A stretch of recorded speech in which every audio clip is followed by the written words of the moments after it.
What's going on, everybody? It's DFS. We're checking back in. We got our Charles Schwab challenge live show coming at you guys here. I'm obviously fighting some type of allergies, so I apologize for my raspy voice, but we will get through it. We'll be here for about 20 to 30 minutes. Appreciate you guys tuning in once again. Not a great PGA championship for myself. I know teasers still came out profitable. I probably had one of the worst tournaments I've ever had betting the sport of golf. So just it happens, and we move on. And but let's recap it real quick. I got swept in T20s, no outrights. I think all three of my outrights missed the cut. Besides, Hovland made the cut. And then my round matchups were not good.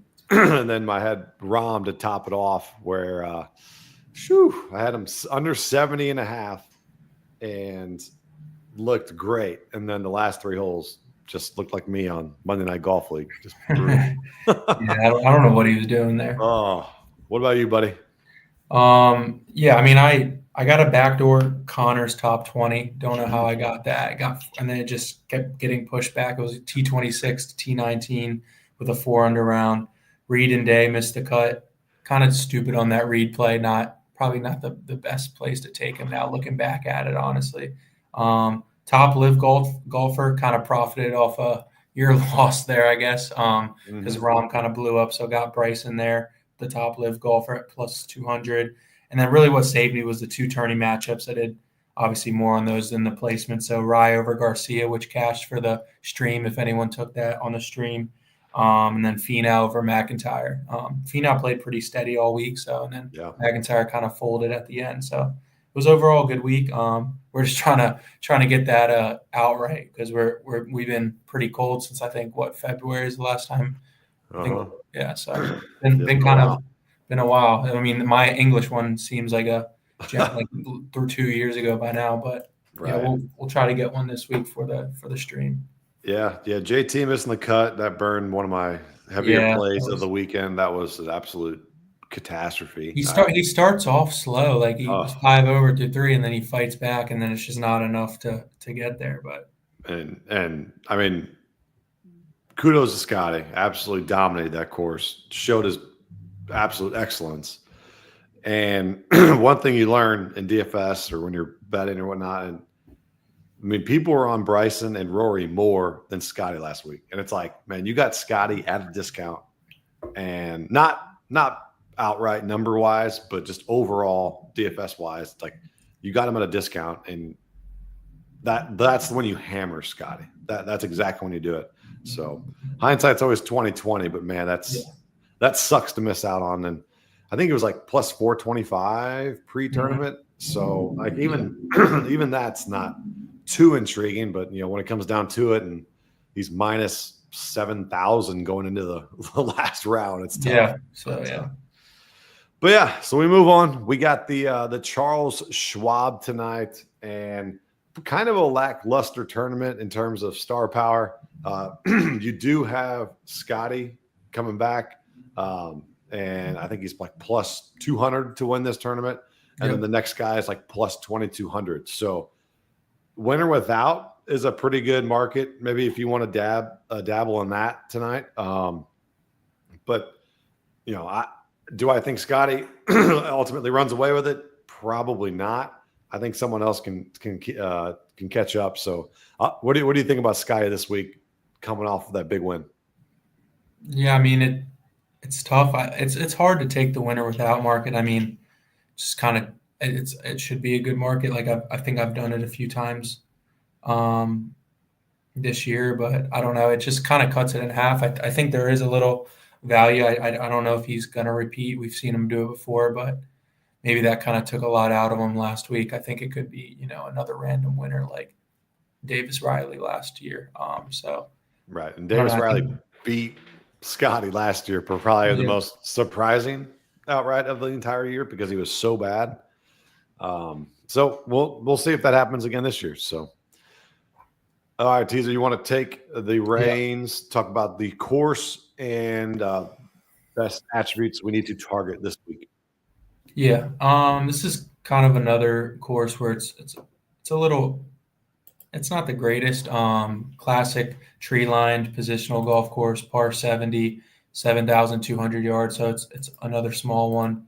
Kind of plays like the Philadelphia Cricket Club, where we just in yardage distance wise, which we saw 2 weeks ago.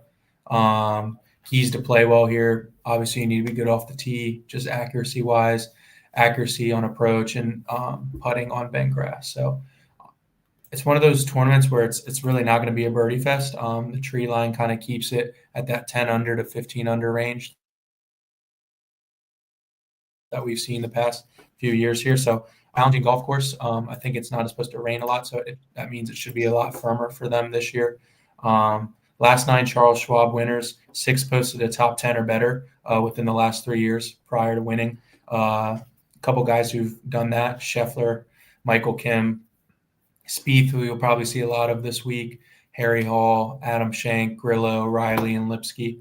Top 10 course history, strokes gain wise at Colonial. Spieth, Scotty, Riley, Harris English, who I think everyone's on after that backdoor top 2 last week. Insane. Yeah. Kuchar, Webb Simpson, Grillo, and Bezadenhout. So really the theme there is, outside of Scotty and I guess I would say Spieth, is shorter hitters that are good on approach. So a lot of guys can contend here. Course comps, like I said, Philadelphia Cricket Club's a good one. Bent grass greens and course yardage wise. TBC River Highlands, Harbor Town, Pebble Beach is another good one.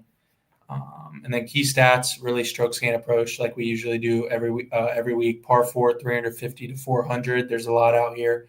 And then I think about 85+ percentage of approach distances come from 125 to 175 at this golf course. So kind of, targeting that range of, guys who are good in those ranges. And then good drives gained as well.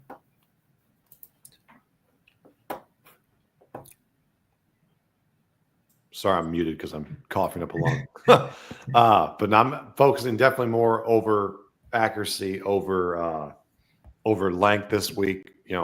Last week it was kind of a bomber's paradise where I kind of hit it and forget it. And I think Bryson knew he had a chance and blew it. And then Scotty just ran away with it. So look out for look out for Bryson the next couple majors for sure. I think he's going to get one this year. Yeah, U.S. Open for sure. The wedge play has to get a little better. The short game wasn't that great either last week. But 100% at Oakmont. That's where you want him. So he said he hits the ball too high. I'm like, I hit it too high. Yeah, I don't know. Couldn't tell you. He says he can't control it because it hits too high and the wind gets it. I'm like, what a horrible problem to have. Maybe because every iron's the same freaking length. Yeah.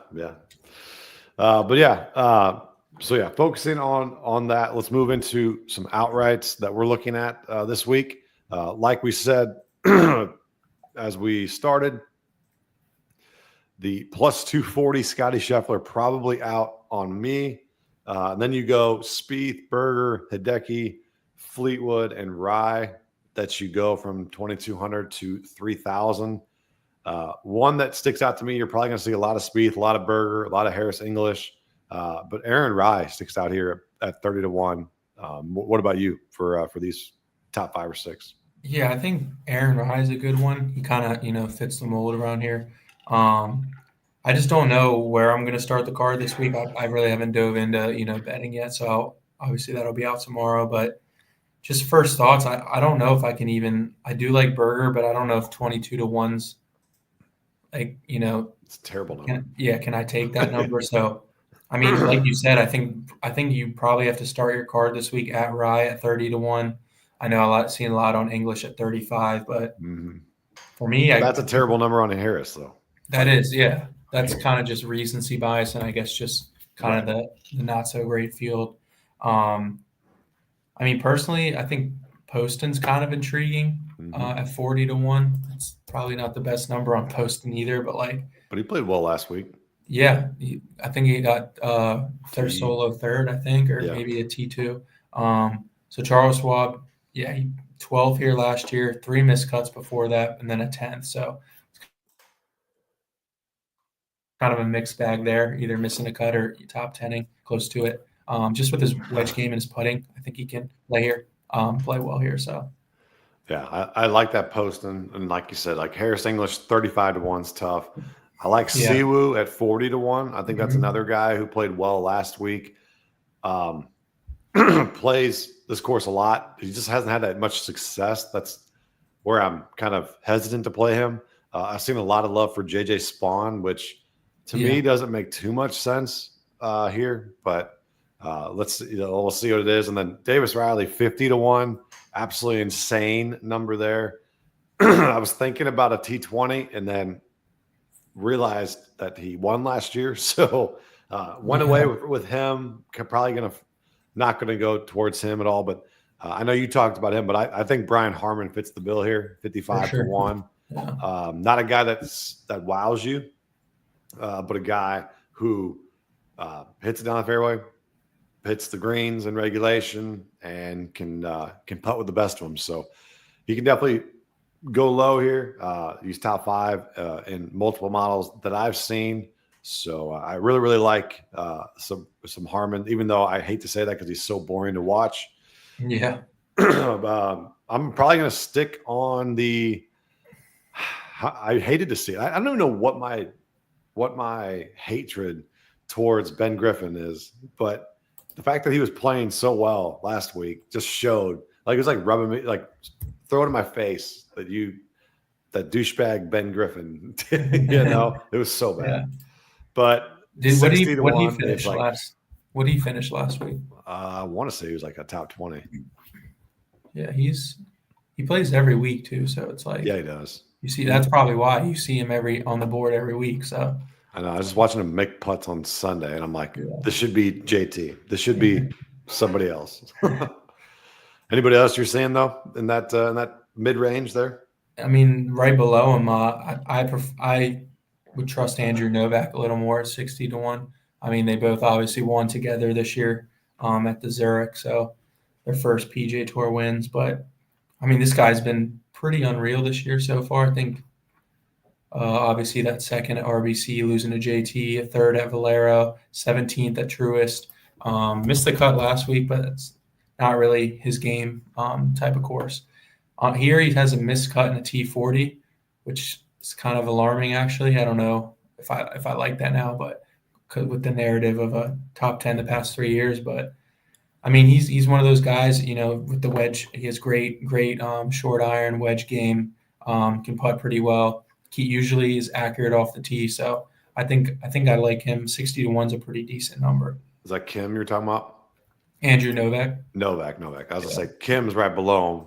And I've seen so much love for him. Don't hate him too, yeah. No, but that whole back thing that he was doing last week for Twitter. And then he comes out firing. So that's just typical there. So don't mind Kim. And then another one at 60 to 1, Lucas Glover, ranks highly in multiple models. Guy who plays well here, has been playing. I mean, in any course where you're going to do approach and you just want to be a guy that's going to be there, I think his top 20 is the best play. He's plus 200 top 20. So I really, really like that number. Guy who's got pretty good course history. Played well last week. A very challenging course. So I really, really like Lucas Glover top 20 there. He's pretty good here, right? Yeah. Bud Cauley. You're going to see a lot of people fade Mackenzie Hughes at 65 to 1 because he had such a bad week last week. Look for a bounce back week from him. Bud Cauley 70 to 1. Alex Smalley played well last week. Still fits the course pretty well here at 80 to 1. Mm-hmm. And then don't forget about Jake Knapp too. We haven't heard from him a little bit, but he's 90 to 1. And of course, I mean, he's more thought of as like a bomber there, but he's still accurate, especially with his irons. So look out for Jake. I think 90 to 1 is a pretty good number to throw a little sprinkle on. Any long shots you're looking at? I mean, I kind of like the long shot board this week. I probably might go that route. I think Jacob Bridgman's another good one at 90 to 1. Before I say this name, let me make sure he has decent course history. I'll say here's the full top 10 model here.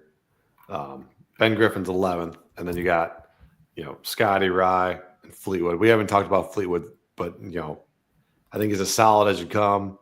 You got Berger, Harmon, Siwoo Kim. We haven't talked about Rio, and he played well last week too. He's there on Sunday. He's sneaky, posting some placements this year. Posting right there. All these guys kind of ranking good there at the bottom of the board. I think you'll see a lot of Bezadenhout this as well this week.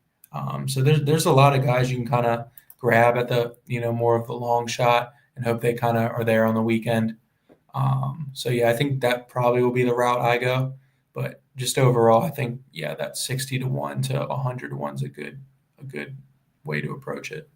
Yeah. I think it's a pretty good model there this week, and we'll see. But I think anybody in the hundreds to 1 that you're looking at, one that intrigued me was Lee Hodges.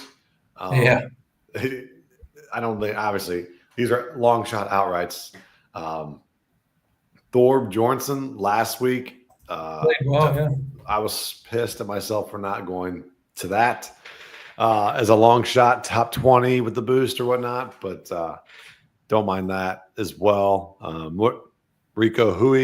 Rio, that's what we just talked about in the model there at 110 to 1. Victor Perez, 120 to 1. Not terrible. I'm just looking for like ball strikers down here. Mm-hmm. But Joel Damon, there you go. Could be a long shot there. Neil Shipley sighting this week, maybe. But that's probably as far as I go. I guess below that, there's not many. Maybe Adam Schenk for like a top 20 all the way down the board there. Yeah, I'm trying to think. I'm trying to look at some like Victor Perez plus 330. That's probably as low as I'm going to go. Like a Perez, Lee Hodges plus 300. If you want to play the short, very accurate Matt Kuchar plus 300. Haven't said his name in a while. Yeah. But fits the mold. And then you got Eric Cole in the mix to Smalley plus 240, plus 260-ish. So those are pretty good range. But I think my favorite long shot, I would say long shot would be Lucas Glover plus 200. He'll probably make the card there. Yeah, I think I like him as well. The 200 range is pretty good for top 20s this week. The top 20 range is very, very marketable this week, unlike most weeks. So all right. So let's end the show here. We'll go over. So we talked about our tournament matchups last week. I went Spieth over Hovland. I've gone back to 500, and I wish I could just flip this because after I talked mad crap about Hovland, I realized he was a pretty good fit for the course. Yeah. And my dumbass was like talking mad stuff about him on the stream, and then realized, hey, let's take an outright on this guy because it was a pretty good number. It was like 50 to 1, and I thought he was flirting with it the day, Thursday, Friday, and then he just was just typical. He didn't ever explode, but he wasn't never, up. But he was a couple shots off, and I thought maybe he'd sprint up there, but no luck there with Victor. But Spieth was just a horrific play. Him and JT, they must have planned it. They probably had like some long getaway somewhere. He didn't look very comfortable there, Spieth. So, are you going to go back to him this week? You think, or what do you think? How does he rebound this week for Spieth? Right. I don't know. I'm to the point with him, man. It's kind of just like shooting darts at that, like if he's going to play well or not. You just really don't know. Like, I mean, at Byron Nelson, he plays well here, so maybe take a stab at something. Usually kind of plays well, obviously in Texas, like at the Byron Nelson there. So, I mean, I think I would go back to him. Because he loves his courses that he plays well at. So, I mean, you think plus 100, top 20 is like a hashtag lock or what? No, not at that See, point. it's like you can't play them then. Like, what the hell are you Yeah, gonna do? no, I would say maybe in a matchup if you like a tournament matchup or like There a you go. round play, but that's really about it. Yeah, I mean, he doesn't rank very highly in any model that I'm looking at, but Yeah. he's coming in at like 20% ownership. So I just think it's I hate to say it, but I would love to go back to him because that's been my model for so long. But maybe it was just such a hashtag bad take last week that just don't chase your losses there. Mm-hmm. And then you cashed Rye over Sergio 9-4-1. Very nice record, kicking my ass. So if you guys are tailing teaser, show some love there. But he's been on fire. So let's get after it. We got our tournament matchups to end the show. Do you have one as of this instant? Yeah, I think I love this one actually. Oh, Actually, I love two, but yeah, we'll scroll through. Let's give you a little second to look if you like any of yeah, you can fire away. I'll just go through some, I guess, quickly. So if we're going down the board here, first one, I won't say the one I love, but Cauley over Thorborn Olesen. I was saw that. I'm not, in love with it, but Cauley's probably the better fit here with the iron game. I would say Michael Kim over Keith Mitchell. You never really know. Obviously, it's kind of tough taking guys like that in tournament matchups. Like you said, like you had that whole thing on Twitter where it's like, where's this? Is he injured or whatnot? Like, Yeah. I don't know if I trust him. You got Poston over Spawn, decent one there. And then I'll just think, and then Scheffler minus 450 over Berger. That's a good one. Minus 450. I don't understand why they even put that on the board, but It's a fucking joke. I think so. I'm just going to get my favorite one. I think you're going to love it as well. I'm probably going to lock it in. I think we can maybe both, because I think you're going to love it, and I think it's Glover over Hughes at minus 115. Yeah, I want that one, and I've looked at it, and I'll probably end up doing it. But I just am like so afraid that Mackenzie Hughes is just going to come back with a vengeance. But I don't think so, man. He's like, but I like Glover this week, so I like it. he's not going to fit in a model. I don't think he's good course. He is good in Texas, strokes gain wise. He's like 50 strokes gain total here. I mean, it's like he pops up out of nowhere. He doesn't have a good iron game, doesn't have a good approach game. So we're just going to play the numbers. If his putter gets hot, then we could be in trouble. But I think Glover's going to, knock down some pins this week. So I'm going to take that. If you want to hop on that, we'll do one. Or if you find another one you like. I will play that, but I'll do this one for the stream. Okay. And this one makes no sense to me. It's two people I've not even discussed at all, but it's a guy that I like to fade. And this course doesn't make too much sense for him. But I'm going to go Tom Kim over Kurt Kitayama. Wow. I did not know you were going there. This is a little oddball, but wow. Tom Kim made the cut last week. Did not play very good on the weekend. Yeah. However, T24 here last year, off the tee, that's where I'm just a little concerned. Mm-hmm. But that's where Kitayama has just been just as bad. He's got 3 cuts in his last 4 tournaments, and that's with gaining off the tee 3 times. So his putter has been horrific. His approach has been horrific. And I think Tom Kim's short game will propel him in this matchup. And maybe Kurt misses a cut here. But, Tom Kim over Kurt Kitayama. Did not mention any of them. It's just a straight fade on Kitayama at minus 110. I mean, minus 1. I thought that'd be a little bit more heavier juice there.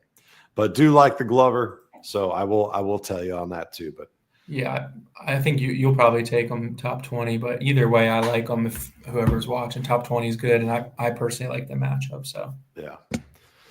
All right. Well, we'll get up on out of here. Appreciate you guys tuning in. Full cards will be out tomorrow. We'll have outrights, top 20s, and then join the Discords. We're running 50% off, basically $5 a week. We will have plenty of plays. We got several cappers in there doing their thing with MLB, NBA, NHL, you name it. And then we are getting ready for football season coming up here. It's going to be a long summer, but football season will be here before you know it. So, yeah. You guys running any specials or anything like that over at Bet with the Boys?